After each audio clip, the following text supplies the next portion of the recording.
بسم اللہ الرحمن الرحیم۔ السلام علیکم اسلامک ڈریم سٹوریز کے معزز ناظرین، وہ قوم جس پر اللہ نے اپنا دردناک عذاب نازل کیا اور اس قوم کے تمام لوگوں کو بندر بنا دیا، اس قوم کے لوگوں نے ایسا کون سا گناہ کیا تھا جس کی وجہ سے اللہ نے اپنا دردناک عذاب بھیجا، اور بندر بننے کے بعد یہ لوگ کتنے عرصے تک زندہ رہے اور انہیں کتنی تکلیف دہ موت آئی۔ جب یہ لوگ بندر بن گئے تو انہوں نے اپنے رشتہ داروں سے کیا کہا، اور کیا آج پائے جانے والے بندر اسی قوم کی نسل سے ہیں؟ ان تمام سوالات کے جوابات قرآن و حدیث کی روشنی میں آج کی اس ویڈیو میں ہم آپ کو بتائیں گے، لہٰذا ہم آپ سے گزارش کرتے ہیں کہ اس ویڈیو کو آخر تک ضرور دیکھیں۔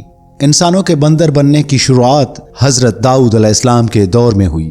اس واقعے کا پس منظر کچھ یوں ہے۔ حضرت داؤد علیہ السلام اور ان کی قوم سمندر کے کنارے ایلیا نامی بستی میں رہتے تھے۔ ان کی آبادی تقریباً 70,000 تھی۔ یہ قوم بہت خوشحال اور اللہ کی فرمانبردار قوم تھی۔ اللہ نے اس قوم کو بے شمار نعمتوں سے نوازا تھا۔ ہر طرف لہلہاتے باغات اور ہریالی تھی، اور اللہ نے انہیں رزق کی فراوانی عطا کی تھی۔ یہ لوگ اپنی زندگی میں بہت خوش تھے، چونکہ حضرت داؤد علیہ السلام کی قوم سمندر کے کنارے رہتی تھی، اس لیے اللہ کا ان پر خاص کرم تھا کہ سمندر کے کنارے بہت زیادہ مچھلیاں آتی تھیں۔ یہ لوگ ان مچھلیوں کا کاروبار کرتے تھے اور بڑی خوشحال زندگی گزار رہے تھے۔ جب یہ قوم اللہ کی نعمتوں کی وجہ سے خوشحال ہو گئی تو پھر اس نے اللہ کی نافرمانی شروع کر دی اور ہر طرح کے گناہوں میں ملوث ہو گئے۔ پھر ایک دن اللہ نے اس قوم کو آزمانے کا فیصلہ کیا اور حضرت داؤد علیہ السلام پر وحی نازل کی کہ وہ اپنی قوم سے کہے کہ وہ ہفتے کے دن یعنی سنیچر کے دن مچھلی کا شکار بند کر دیں۔ اس طرح اللہ نے حضرت داؤد علیہ السلام کی قوم پر ہفتے کے دن مچھلی کا شکار حرام قرار دے دیا، اور پھر اسی جگہ سے اس قوم کی تباہی کا آغاز ہوا۔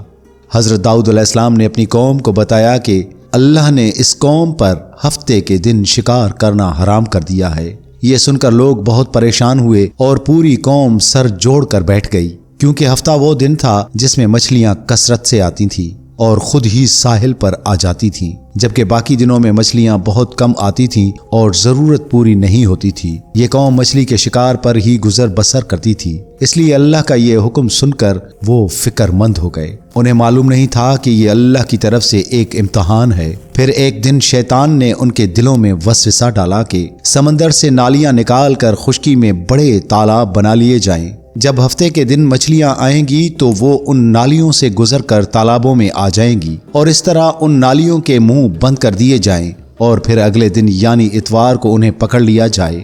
شیطان نے اس قوم کے لوگوں کو اکسایا کہ اس طرح ہم ہفتے کے دن شکار سے بھی بچ جائیں گے اور مچھلیاں بھی ہاتھ آ جائیں گی۔ بہت سے لوگوں کو یہ چال پسند آئی اور انہوں نے ایسا کرنا شروع کر دیا۔ انہوں نے سمندر سے چھوٹی چھوٹی نالیاں نکال کر بڑے تالابوں میں ڈال دی، جن کے ذریعے مچھلیاں کثرت سے ان تالابوں میں داخل ہو جاتی۔ اس قوم کے بدبخت لوگوں کو شیطان کی یہ چال بہت بھائی، لیکن انہوں نے یہ نہ سوچا کہ جب مچھلیاں سمندر سے آ کر تالابوں میں پھنس گئی تو وہ شکار ہی تصور ہوگا، لہٰذا یہ شکار بھی اسی دن یعنی ہفتے کو قرار پایا جسے اللہ تعالیٰ نے حرام کیا تھا۔ اس موقع پر یہودیوں کے 3 گروہ بن گئے۔ کچھ لوگ ایسے تھے جنہوں نے شکار کی اس بری چال سے منع کیا، وہ اسے بیزار رہے اور خود کو شکار سے دور رکھا۔ کچھ لوگ وہ تھے جو دل سے اس کام کو برا جانتے ہوئے خاموش رہے۔ انہوں نے خود تو شکار نہیں کیا لیکن دوسروں کو بھی نہیں روکا، بلکہ انہوں نے روکنے والوں سے کہا کہ تم ایسی قوم کو کیوں نصیحت کرتے ہو جسے اللہ ہلاک کرنے والا ہے یا سخت عذاب دینے والا ہے۔ اور اس قوم کے کچھ لوگ وہ تھے جو سرکش اور نافرمان تھے، جنہوں نے اللہ تعالیٰ کے حکم کی مخالفت کی اور شیطان کی چال کو اپنا کر ہفتے کے دن مچھلیاں پھنسانا شروع کر دی۔ ان لوگوں نے کھلم کھلا اللہ کے حکم کی خلاف ورزی کی اور اتوار کے دن ان مچھلیوں کو پکڑ کر کھایا اور بیچا۔ عزیزان من، حضرت داؤد علیہ السلام کی قوم کے 12,000 وہ نافرمان لوگ تھے جو منع کرنے کے باوجود ان تالابوں کے ذریعے شکار کرتے رہے۔ حضرت داؤد علیہ السلام نے ان نافرمانوں کو اللہ کے عذاب سے ڈرایا، لیکن یہ لوگ باز نہ آئے اور کھلم کھلا شکار کرنے لگے۔ چنانچہ جو لوگ اس کام کو برا جانتے تھے انہوں نے اپنے اور ان نافرمانوں کے درمیان ایک دیوار کھڑی کر دی۔ ایک طرف وہ نافرمان تھے اور دوسری طرف وہ لوگ جنہوں نے شکار نہیں کیا تھا۔ حضرت داؤد علیہ السلام نے بار بار اپنی قوم کو سمجھایا، لیکن ان کی نافرمانی ختم نہ ہوئی۔ حضرت داؤد علیہ السلام غصے میں آ گئے اور شکار کرنے والوں پر لعنت کی۔ اس کا اثر یہ ہوا کہ ایک دن گناہ گاروں میں سے کوئی بھی اپنے گھر سے باہر نہ نکلا۔ یہ منظر دیکھ کر کچھ لوگ دیواروں پر چڑھ گئے تاکہ جان سکیں کہ وہ کس حال میں ہیں۔ جب انہوں نے ان نافرمانوں کو دیکھا تو وہ سب بندر بن چکے تھے۔ اللہ تعالیٰ نے ان کی نافرمانی کی وجہ سے ان پر اپنا دردناک عذاب نازل کیا اور انہیں انسانوں سے بندر بنا دیا۔ جب لوگوں نے ان مجرموں کے گھروں کے دروازے کھولے اور اندر داخل ہوئے تو ان بندروں نے اپنے رشتہ داروں کو پہچان لیا اور ان کے پاس آ کر ان کے کپڑے سونگھنے لگے۔ وہ زار و قطار رو رہے تھے لیکن بول نہیں سکتے تھے۔ اللہ کی نافرمانی کرنے والے ان لوگوں کی تعداد 12,000 تھی جنہیں اللہ نے بندر بنا دیا، جیسا کہ اللہ تعالیٰ سورہ بقرہ میں ارشاد فرماتا ہے، اور تم یقیناً ان لوگوں کو جانتے ہو جنہوں نے تم میں سے ہفتے کے دن زیادتی کی تھی تو ہم نے ان سے کہا تھا کہ ذلیل بندر بن جاؤ۔ اس طرح حضرت داؤد علیہ السلام کی قوم کے وہ نافرمان لوگ بندر بن گئے۔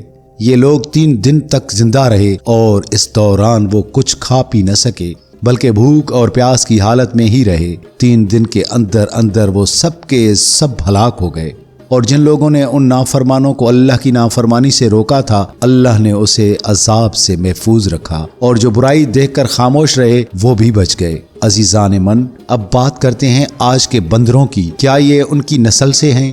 روایات کے مطابق حضرت عبداللہ بن مسعود رضی اللہ تعالیٰ عنہ سے کسی نے پوچھا کہ کیا آج کے دور کے بندر حضرت داؤد علیہ السلام کی قوم سے ہیں؟ حضرت عبداللہ بن مسعود رضی اللہ تعالیٰ عنہ نے فرمایا کہ جس قوم پر اللہ عذاب نازل کرتا ہے یا ان کے چہرے مسخ کر دیتا ہے وہ عذاب صرف انہی پر رہتا ہے جن پر نازل ہوا ہو، اس کے بعد اللہ ان لوگوں کو فنا کر دیتا ہے اور ان کی نسل آگے نہیں بڑھتی۔ لہٰذا یہ سوچنا غلط ہے کہ آج کے بندر ان لوگوں کی نسل سے ہیں۔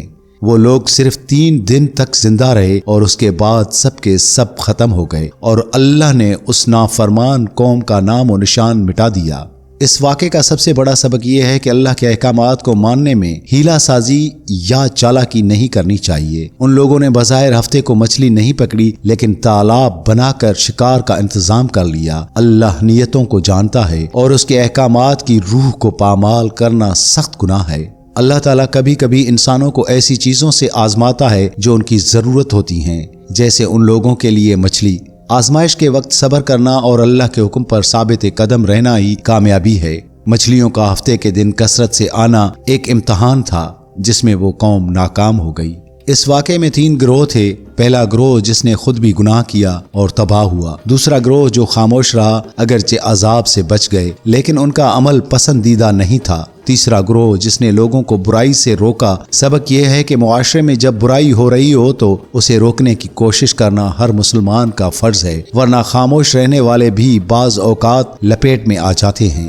گناہ کی نحوست اور شکل کا مسخ ہونا، گناہ صرف روح کو آلودہ نہیں کرتا بلکہ اللہ کی نافرمانی انسانی وقار کو بھی ختم کر دیتی ہے۔ اگرچہ اب امت محمدی صلی اللہ علیہ وآلہ وسلم پر اس طرح کے جسمانی عذاب، بندر بننا وغیرہ نہیں آتے، لیکن مسلسل گناہوں سے انسان اور اخلاق مسخ ہو کر جانوروں جیسے ہو جاتے ہیں۔ جب تک وہ قوم فرما بردار تھی اللہ نے انہیں رزق اور ہریالی سے نوازا تھا، لیکن جوں ہی انہوں نے نافرمانی کی وہی نعمتیں ان کے لیے زحمت بن گئیں۔ ہمیں چاہیے کہ اللہ کی دی ہوئی نعمتوں پر اس کا شکر ادا کریں اور انہیں اللہ کی نافرمانی میں استعمال نہ کریں۔ حضرت داؤد علیہ السلام نے اپنی قوم کو بار بار ڈرایا لیکن وہ ضد پر اڑے رہے۔